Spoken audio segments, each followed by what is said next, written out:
Ice dressing on my chest and leave impression. What's a Testarossa if you don't test them? Ain't your bitch unless you joystick and dress them. My presence, your pleasure. Peasants, he's pressure. I've been knee deep, key deep. We in Z's. So welcome to Shell bite.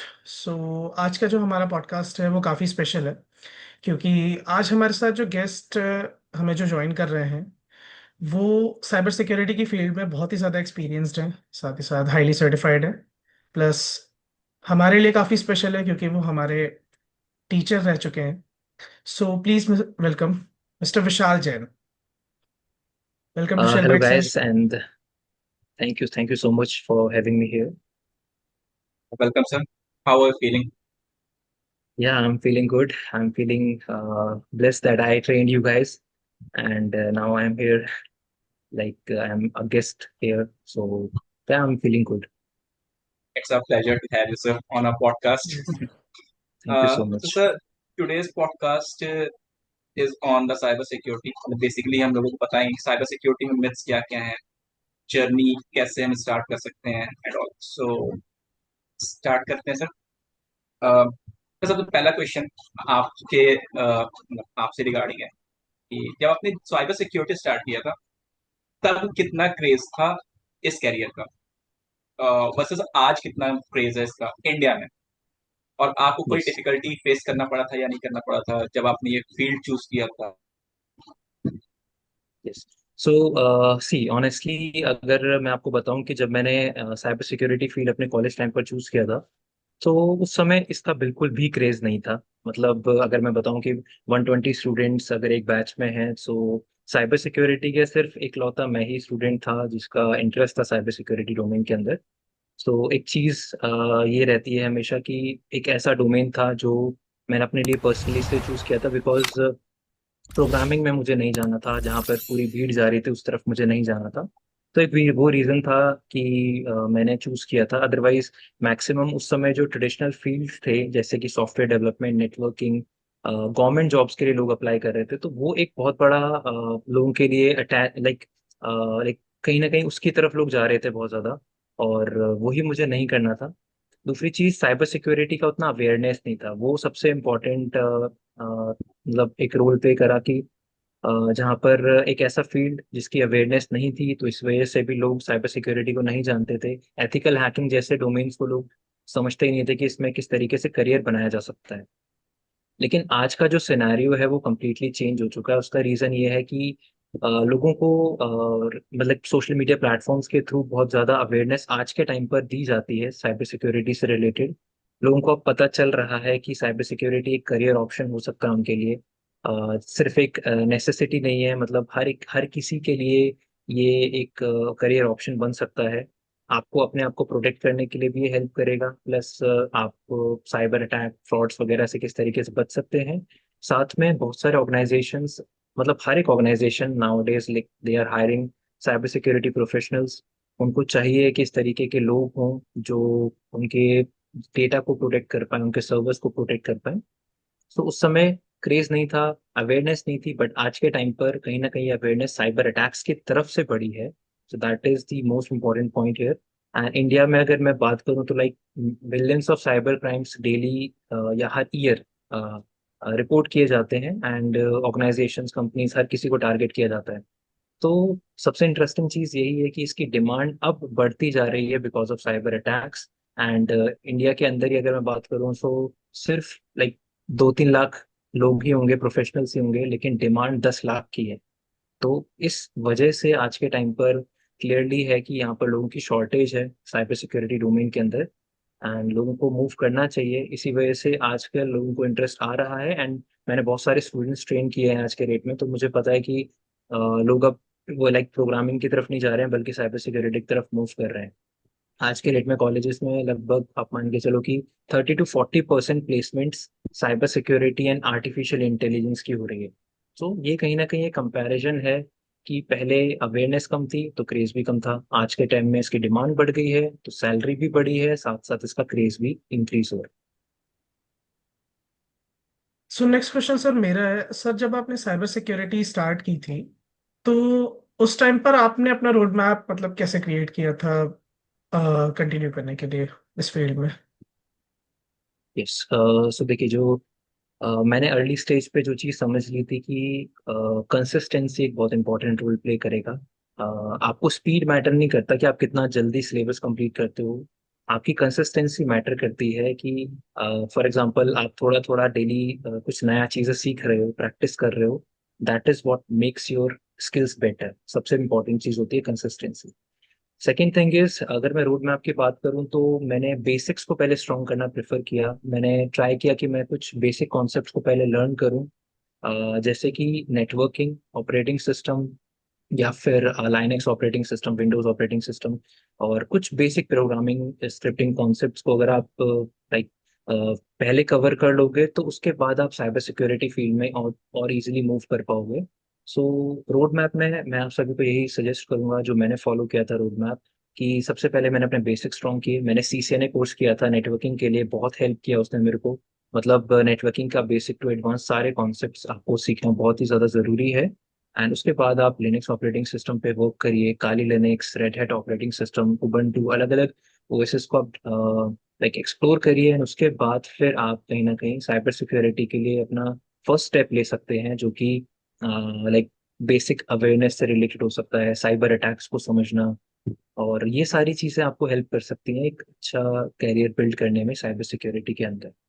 So short में अगर मैं बताऊं तो जो मेरा road map था, that was not a readymade road map. मैंने खुद बनाया, खुद लर्न किया, मिस्टेक से मैंने सीखा, प्रैक्टिकल एक्सपोजर लिया। प्रैक्टिकल एक्सपोजर लेना बहुत ही इंपॉर्टेंट रहेगा आप लोगों के लिए। तो कहीं ना कहीं चीज़ों को प्रैक्टिकली समझने के बाद आपके कॉन्सेप्ट और ज़्यादा स्ट्रांग हो सकते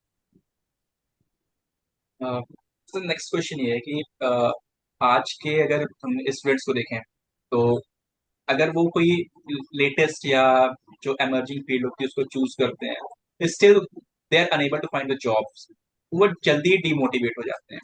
तो आप हैं। आज के स्टूडेंट्स को क्या रिकमेंड करना चाहेंगे जिससे कि वो इस फील्ड में आगे बढ़ सकें? सो देखिए, आज के स्टूडेंट्स को मैं ये रिकमेंड करूंगा कि साइबर सिक्योरिटी में आगे बढ़ने के लिए राइट डायरेक्शन, कंसिस्टेंसी, प्रैक्टिस, ये सब सारी चीज़ें बहुत ज़्यादा इंपॉर्टेंट है। आपका फाउंडेशनल स्किल्स बहुत ज़्यादा स्ट्रांग होनी चाहिए।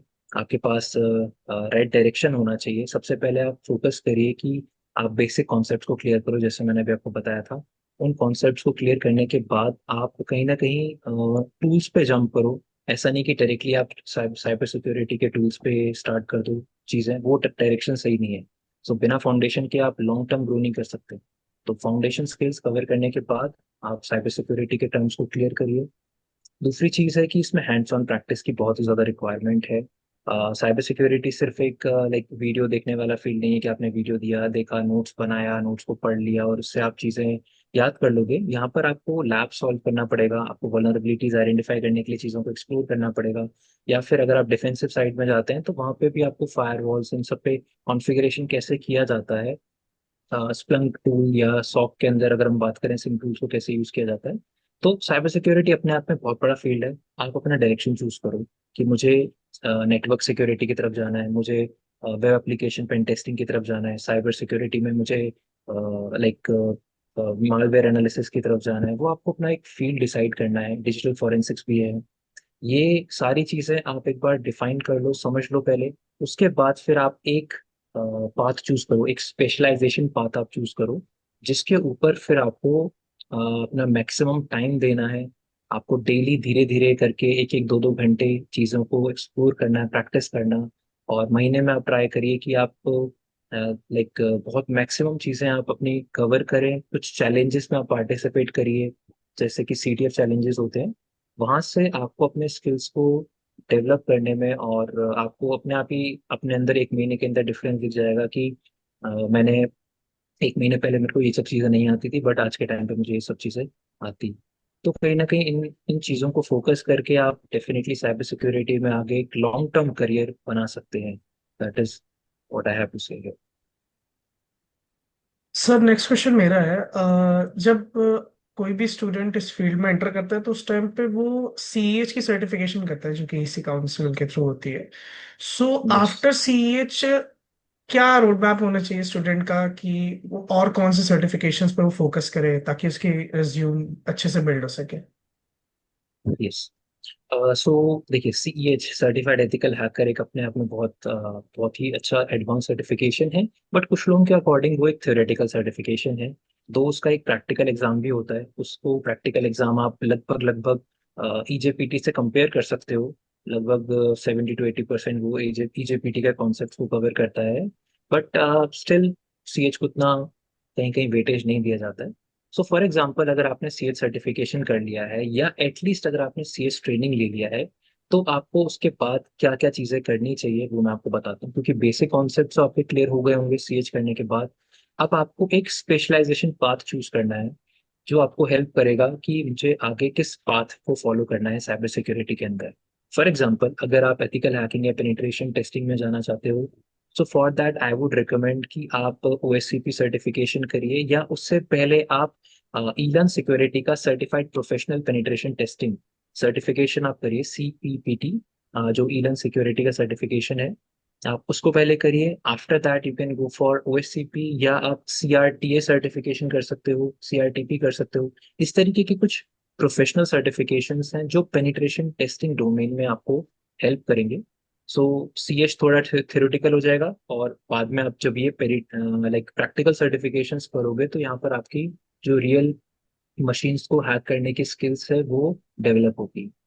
सेकेंड थिंग, अगर आपका माइंड सेट होता है कि मुझे ब्लू टीमिंग में जाना है, मुझे सॉक एनालिस्ट बनना है, या आप डिफेंसिव नेटवर्क सिक्योरिटी साइड पे जाना चाहते हो, so for that there are again different certifications that you can plan. So अगर EC काउंसिल के सर्टिफिकेशन की बात करूं मैं, तो वहां पर एक सर्टिफिकेशन आता है जिसको बोलते हैं सर्टिफाइड सॉक एनालिस्ट, CSA, जो EC काउंसिल का एक बहुत ही अच्छा सॉक कॉन्सेप्ट को कवर करने के सर्टिफिकेशन है। या फिर अगर कॉम्पिया की बात करूं मैं, तो कॉम्पिया का भी एक CYSA+ सर्टिफिकेशन है, which you guys can plan. तो ये सारे सर्टिफिकेशंस जो मैंने अभी आपको डिफेंसिव वाले बताए हैं, CSA एंड CYSA, ये हेल्प करेगा आपको लाइक लॉग एनालिसिस कैसे करते हैं, इंसिडेंट रिस्पॉन्स कैसे करते हैं, थ्रेट डिटेक्शन कैसे करते हैं, इन चीज़ों में आपको हेल्प करेगा। तो इंडस्ट्री में सॉक रोल्स की बहुत ज़्यादा डिमांड है। इवन अगर मैं आपको सही से बताऊं, तो एथिकल हैकिंग से ज़्यादा साइबर सिक्योरिटी में सॉक की डिमांड है। आपको जॉब चाहिए बहुत जल्दी, आप सॉक में आपको जॉब बहुत जल्दी मिल जाएगा। तो आप उसके सर्टिफिकेशंस को प्लान करके आप एक एंट्री लेवल जॉब आप ले सकते हैं, which can be a game changer in your life for cyber security. Sir एक और क्वेश्चन है जो नॉर्मली इंडिया में यूथ को फेस करना पड़ता है।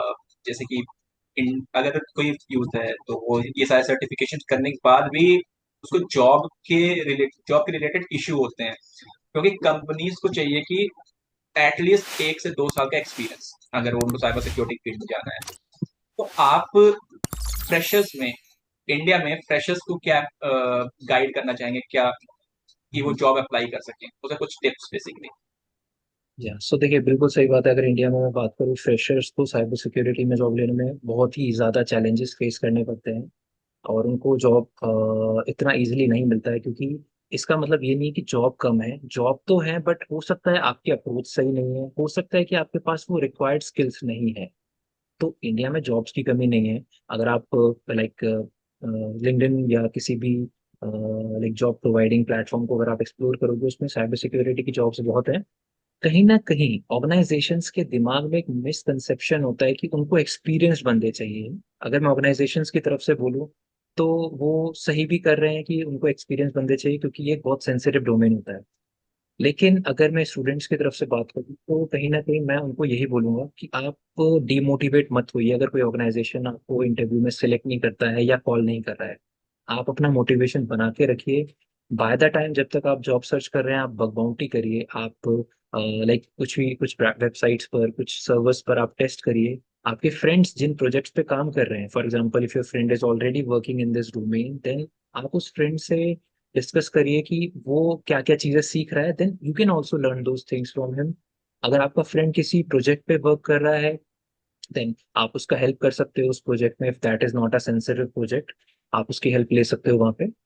तो ये कुछ चीजें हैं जो आपको ध्यान रखना है। दूसरी चीज की सर्टिफिकेशंस कर सकते हैं आप, नहीं भी कर सकते हैं। तो आई वुड नॉट से कि आप सर्टिफिकेशन पर डिपेंड रहिए। बट अगेन, इंडिया के अंदर जॉब लेना है तो आपको सर्टिफिकेशंस, एटलीस्ट एक सर्टिफिकेशन आपको चाहिए, which can be CEH, which can be CompTIA security plus, which can be EJPT। एक सर्टिफिकेशन अगर आप बेसिक लेवल पर ले लोगे तो कहीं ना कहीं कंपनियों को थोड़ा कॉन्फिडेंस आ जाता है कि आपके पास रिक्वायर्ड स्किल्स हैं, आप एक सर्टिफाइड प्रोफेशनल हो। कंपनी आपको आगे जॉब देने में उनको डर नहीं लगेगा, they will be reliable on you.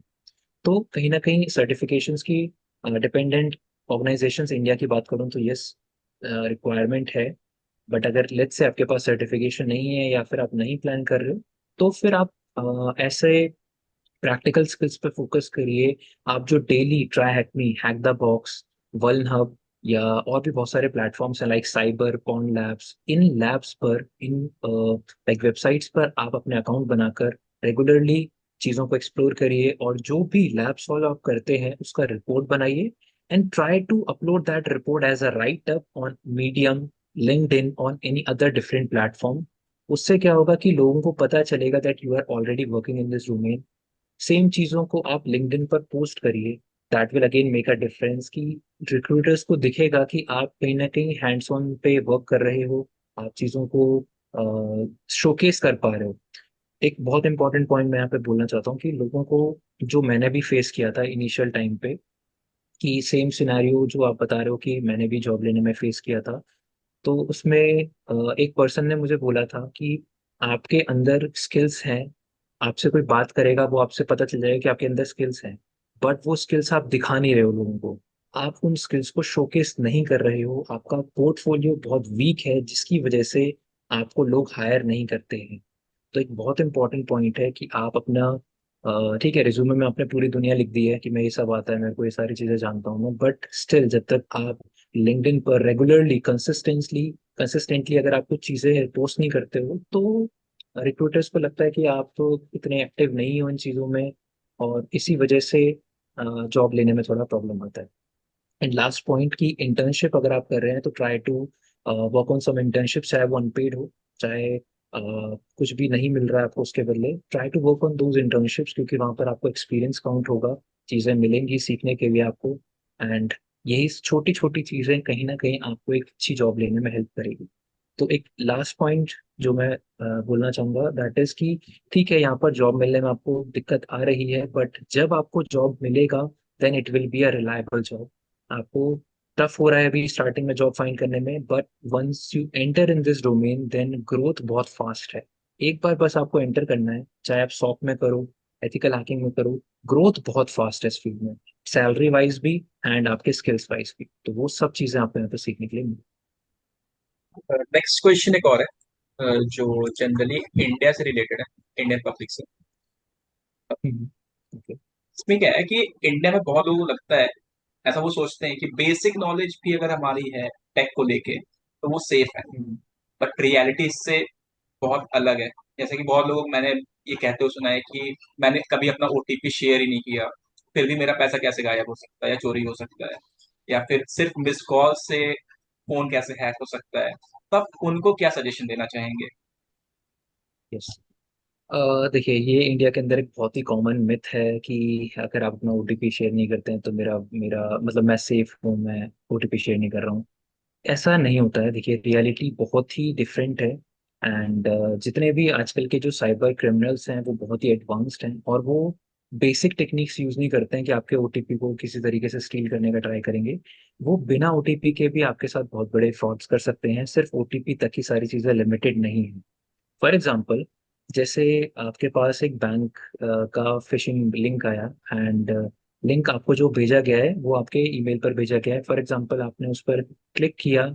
अब क्लिक करने के बाद उसमें अगर आप सिर्फ क्लिक करते हैं देन अटैकर के पास आपका सिर्फ आईपी एड्रेस गया होगा, दैट्स इट। अगर आप उसमें यूजर नेम पासवर्ड डालते हैं तब जाकर अटैकर को डिटेल्स पता चलती हैं, अदरवाइज अटैकर के पास और कोई इन्फॉर्मेशन नहीं जाएगी। इसके अलावा फेक एपीकेज होते हैं, फेक एप्लीकेशंस होते हैं। बहुत सारे लोग होते हैं कि वो अननोन एप्लीकेशंस अपनी मशीन पर इंस्टॉल कर लेते हैं, जिसके बाद वो जो एप्लीकेशन है वो उनसे लाइक बहुत सारी परमिशंस लेता है, फॉर एग्जांपल कॉन्टैक्ट एक्सेस करने की, एसएमएस एक्सेस करने की। तो कभी कभी हमें लगता है कि मैंने ओटीपी शेयर नहीं किया बट स्टिल मेरा मोबाइल हैक हो गया या मेरा अकाउंट हैक हो गया। वो इसलिए हो जाता है क्योंकि आपने एक अनऑथराइज एप्लीकेशन अपने मशीन पर इंस्टॉल किया और उसको आपने अपने मैसेजेस की परमिशन दे दी है, आपने उसको कॉन्टैक्ट एक्सेस करने की परमिशन दे दी है, जिसकी वजह से जो भी वो एप्लीकेशन ओनर है, आपके एसएमएस, आपके जो भी एसएमएस आपके पास आते हैं ओटीपी, वो स्टील कर सकता है। अगर आपने कोई अनऑथराइज एप्लीकेशन अपनी मशीन पर डाली है, आपके की स्ट्रोक्स को वो मेलिशियस ऐप कैप्चर कर सकता है। तो एप्लीकेशंस को एक्स्ट्रा परमिशन हमें नहीं देना चाहिए। तो देखिए, लोगों को ये चीज़ें हमेशा रहती है कि मैं मुझे बेसिक चीज़ें पता है, मैं स्कैम से बच सकता हूँ, बट स्कैमर भी एडवांस्ड हैं। स्कैमर सोशल इंजीनियरिंग टेक्निक्स को यूज करते हैं। वो ऐसा बोलेंगे आपको कि मैं आपकी हेल्प करना चाहता हूँ, आपका कोई इशू रिजॉल्व करने के लिए आप अपना स्क्रीन शेयर करिए, और फिर मैं आपको बताता हूँ कि क्या क्या स्टेप्स मैं कर सकता हूँ। अगर आपने अपना स्क्रीन शेयर कर दिया, आपने उसको स्क्रीन एक्सेस दे दिया अपना, देन अगेन वो आपकी मशीन पर क्या करेगा आपको नहीं पता। तो awareness is very very important, and साथ साथ आपके पास इन स्कैम्स की भी नॉलेज होनी चाहिए। आपको पता होना चाहिए इस तरीके के स्कैम होते हैं। सिम सिम को स्वैप करके भी स्कैम किया जाता है बहुत ज्यादा। तो इस तरीके के मिसकंसेप्शन हमारे दिमाग में हमेशा रहते हैं कि ओटीपी मैं शेयर नहीं कर रहा हूँ, बट स्टिल मैं सिक्योर हूँ, ऐसा नहीं है। अटैकर अलग अलग तरीकों से आपका ओटीपी कलेक्ट कर सकता है। अटैकर ओटीपी के अलावा भी अलग अटैक्स आपके ऊपर परफॉर्म कर सकता है। अब इसमें आपने एक पॉइंट अभी बोला था कि मिस्ड कॉल से या व्हाट्सएप लिंक से कोई फोन हैक हो सकता है, ऐसा कुछ। तो देखिए, मिस्ड कॉल से डायरेक्टली किसी का कोई फोन हैक नहीं होता। आपके प्रीमियम चार्जेस जरूर कर सकते हैं। अगर आप इंटरनेशनल कॉल कोई पिकअप करते हो या उस पर कॉल बैक करते हो, तो इंटरनेशनल चार्जेस, प्रीमियम चार्जेस जरूर करते हैं आपके। बट मिस्ड कॉल करने से सिर्फ कोई आपका डिवाइस हैक नहीं होता है। व्हाट्सएप लिंक जरूर डेंजर है, बिकॉज लिंक पर आपने क्लिक किया, अब वो लिंक क्या किस तरीके का लॉगिन पेज आपके सामने लेकर आ रहा है, कौन सी मेलिशियस फाइल आपके मशीन पर डाउनलोड कर रहा है, दैट कैन बी हार्मफुल। तो लिंक को जरूर चेक करके, उसका डोमेन जरूर चेक करके उस पर क्लिक करें। एंड ये सारी चीज़ें नॉर्मली अगर हमारे दिमाग में रहेंगी तो हम अपने अकाउंट को कॉम्प्रोमाइज होने से बचा सकते हैं, डेटा लीक होने से बचा सकते हैं, और हमारे मशीन पर मैलवेयर्स और ये सब चीज़ें ना आए। तो वो सब चीज़ें हम लोग प्रोटेक्ट कर सकते हैं। तो आइए, आज के टाइम पर हैकिंग बहुत ही ज़्यादा टेक्निकल नहीं है। ज़्यादातर अटैक सोशल इंजीनियरिंग होते हैं। अटैकर्स आपको हैक करने का ट्राई नहीं करता, बल्कि आपको मैनिपुलेट करने का ट्राई करता। तो बेसिक रूल मैं यही बोलूंगा लास्ट में, कि आप डायरेक्टली किसी पर ट्रस्ट मत करो, पहले उसको वेरीफाई करो, उसके बाद ही अपनी डिटेल्स आगे शेयर करो किसी के साथ भी, चाहे वो लिंक हो, चाहे वो कोई कॉल कर रहा हो आपको, वीडियो कॉल कर रहा हो, या कुछ भी कर रहा हो। कि सर सर मेरा एक क्वेश्चन है कि लाइक एआई मॉडल्स का यूज इस समय बहुत ही मास पे हो रहा है, बहुत लोग एआई मॉडल्स का यूज करते हैं स्पीच। तो बहुत लोग क्या करते हैं, अपनी फोटोज या अपनी फैमिली फोटोज भी उस पर अपलोड कर देते हैं कुछ एडिट्स बनाने के लिए। तो उससे भी आइडेंटिटी थेफ्टिंग होती है, बहुत लोग उस चीज से उस चीज का मिसयूज भी करते हैं। तो सर कैसे आइडेंटिफाई करें कि कोई वीडियो कॉल आ रहा है या कोई वॉइस कॉल किसी ने किया है, तो वो सर एआई डीप फेक के थ्रू हो रहा है या फिर वो एक्चुअली वही पर्सन है जिस जो कॉल कर रहा है? क्योंकि सर ये चीज काफी कंफ्यूजिंग हो गई है, तो प्लीज इसको क्लियर करिए। श्योर। सो देखिए, आज के टाइम पर एक बहुत ही पॉपुलर कंसर्न है, as you said, deep fake. Artificial intelligence का जो मिसयूज किया जा रहा है डीप फेक टेक्नोलॉजी के थ्रू, इसका कॉन्सेप्ट यही है कि आपका एक छोटा सा वीडियो या एक फोटो के थ्रू वो वीडियो में कन्वर्ट कर सकते हैं। उस वीडियो में आपके फेस की जगह किसी और का फेस लगा सकते हैं, या किसी और के फेस की जगह आपका फेस लगाकर आपको डिफेम किया जाता है। तो इस तरीके के कॉल्स, वीडियो कॉल्स भी हमारे पास आते हैं। कुछ ऐसे वीडियो कॉल्स होंगे जो आपको लगेगा कि एक्चुअल में एक पर्सन आपके सामने बैठा हुआ है, और that person is not a human, it's an AI platform. या वो डीप फेक के टेक्नोलॉजी को यूज करके एक ह्यूमन दिखता हुआ एक पर्सन आपके सामने बैठाकर वीडियो कॉल करा सकते हैं। तो इन चीजों को कैसे आइडेंटिफाई करें कि वो रियल है या डीप फेक है? तो सबसे पहला जो रेड फ्लैग होता है, that is urgency. Urgency simple सा मतलब है, अगर आपको कोई सामने से वीडियो कॉल पर या कॉल पर ऐसा बोलता है, अब आपको नहीं पता कि वो आपका फ्रेंड है, हो सकता है कि आपके फ्रेंड की वॉइस को क्लोन करके कोई आपको कॉल कर रहा है, या फिर आप जिस पर्सन से वीडियो कॉल कर रहे हो that is not a real person, वो आपका दोस्त नहीं है, आपका फैमिली मेंबर नहीं है, वो हो सकता है एक एआई प्लेटफॉर्म हो जो आपसे वीडियो कॉल कर रहा हो। तो सबसे पहले आप देखो कि उसकी जो टोन है, वो अर्जेंसी वाली टोन है या नहीं है। बिकॉज मैक्सिमम केसेस में अटैकर आपके साथ फ्रॉड करने के लिए आपको कुछ ना कुछ प्रेशराइज करने का ट्राई करेगा। वो ऐसा बोलेगा कि आप हमें तुरंत कुछ पैसे भेजो, मुझे इमरजेंसी है। वो किसी को बताना मत, इस तरीके के वर्ड्स यूज करेगा। अपार्ट फ्रॉम दैट, वो इस तरीके के भी चीज़ें बोलेगा कि कहीं ना कहीं किसी फैमिली मेंबर को कुछ हो गया है, एक्सीडेंट हो चुका है, या कुछ उसके साथ गलत किया जा रहा है, आप उसको बचाने के लिए कुछ स्टेप ले लो, इस तरीके से चीजें बोलेंगे। तो 90% स्कैम इसी तरीके से होते हैं। अब इसको वेरीफाई करने के लिए आप या तो क्रॉस क्वेश्चन करो उसको। नो, आप उसको क्रॉस क्वेश्चन करने का ट्राई करोगे तो एआई वहां पे फेल हो जाएगा, क्योंकि एआई कहीं ना कहीं मतलब कुछ लिमिटेड डेटा पे वर्क कर रहा होगा, और वो डेटा अगर आप क्रॉस क्वेश्चन करोगे, आप किसी फैमिली मेंबर के बारे में पूछो उससे, या उसको फोन कॉल, जो भी उसने वीडियो कॉल करा उसकी जगह आप उसको नॉर्मल कॉल करो, तो वहां पर एआई फेल हो जाएगा। एंड वहां से आप पता चल जाएगा कि कहीं ना कहीं वो डीप फेक टेक्नोलॉजी को यूज कर रहा है। सेकेंडली, अगर आप कोई पर्सनल क्वेश्चन उससे पूछते हैं कि लास्ट टाइम हम कब मिले थे, अगर आपका कोई फ्रेंड है, आप इस तरह के क्वेश्चंस पूछ सकते हो। तो डीप फेक टेक्नोलॉजी आपकी मेमोरी नहीं है, वो सिर्फ उसको एक डेटा दिया गया है, डेटा पे वो वर्क कर रहा है। अगर आप मेमोरी से रिलेटेड कुछ पूछोगे तो वो वहाँ पे फेल हो जाएगा।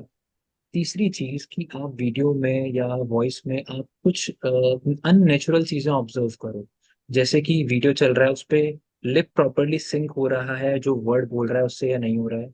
या फिर एआई क्या करता है कि वो फोटो और वीडियोस तो बना देता है, बट उन वीडियोस में ना लोगों की फिंगर 5 की जगह 6 होंगी, या कुछ एक्स्ट्रा चीजें उस वीडियो में ऐड कर देता है गलती से, फेस ब्लर हो सकता है, या वीडियो फ्लिकर कर रहा हो सकता है। फेस आपका अननेचुरल दिखाई देगा, आपको लगेगा कि यार ये नेचुरल फेस तो नहीं हो सकता किसी पर्सन का। तो वो चीजें आपको ध्यान में रखनी है, क्योंकि टेक्नोलॉजी इम्प्रूव हो रही है, ठीक है, बट कहीं ना कहीं एआई अभी भी इस तरीके की गलती करता है। इन फ्यूचर हो सकता है कि वो ना करे, तो सिर्फ इस चीज पे आप डिपेंड नहीं रह सकते। फॉर नाउ अभी तो ये चीजें हो रही हैं कि एआई में, टेक्नोलॉजी में इस तरीके का फ्लॉ देखने के लिए मिलता है। इसके अलावा वॉइस क्लोनिंग भी की जाती है, तो किसी के वॉइस पे भी डायरेक्टली आपको ट्रस्ट नहीं करना चाहिए। हमेशा उसको वेरीफाई करो, क्रॉस वेरीफाई करो कि कहीं ना कहीं वो पर्सन एक्चुअल में है या नहीं है। उसको दूसरे किसी फोन से कॉल करो, मैसेज करके देखो कि क्या वो सेम चीज़ें आपको रिप्लाई कर रहा है जो वो बात करने का ट्राई कर रहा है। सो एक सिंपल रूल है कि कोई भी फाइनेंशियल या अर्जेंट रिक्वेस्ट को बिना वेरीफाई करे एक्शन मत लो उसके ऊपर, सबसे पहली चीज़। क्योंकि एआई आपको कंफ्यूज कर रहा है, वेरिफिकेशन आपको प्रोटेक्ट कर सकता है इस सिचुएशन में। एआई मैं कहीं ना कहीं आपको मैनिपुलेट करेगा, बट कहीं ना अगर आप टाइम पर वेरीफाई कर लो उस चीज को, then we can protect our self. Sir one last question, और ये काफी इम्पोर्टेंट है, क्योंकि इंडिया में एक कंसेप्शन है, मैं कह सकता हूँ, स्पेशली बच्चों के बीच में, तो मॉडर्न एपीके बहुत यूज करते हैं। अब वो किसी भी यस। प्रीमियम, मतलब किसी भी प्रीमियम ऐप का मॉडर्न एपीके होता है, जैसे कि समटाइम्स कैलकुलेटर ही हो गया, फ्लैश लाइट हो गया, या यस। कोई भी। और जब भी इनको हम इंस्टॉल करते हैं तो ये हमारे कॉन्टैक्ट एक्सेस, गैलरी के एक्सेस मांगते हैं।